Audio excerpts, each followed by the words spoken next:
Surge protection can sound very complicated, but type 1 and type 2, okay? Now you're familiar with type 2. You've seen type 2. You're definitely fitting type 2 because they come pre-fitted in most consumer units up and down the country already.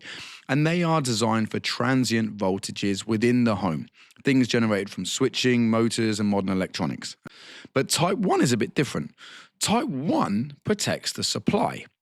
Now, think of type 1 as like a bodyguard or like a doorman, big old bouncer that sits in front of the door, and in our case here, the main supply, to stop any unwanted entry of surges, okay?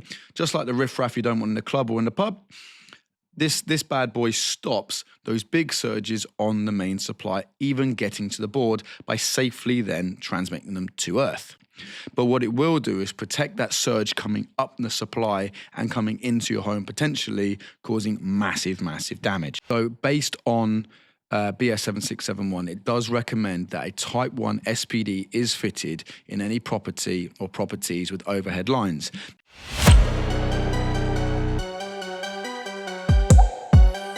So, to summarize very, very quickly, if you have an underground supply in a standard house with no special requirements, you are usually looking at a type 2 SPD as your standard baseline protection. If you have an overhead supply, or the building is part of a lightning protection system, or the specification calls for a higher grade of surge protection, that's when you need to bring type 1 into the picture at origin.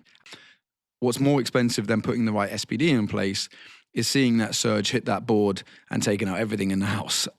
And make sure you're fitting the right SPD to keep you out of trouble every time.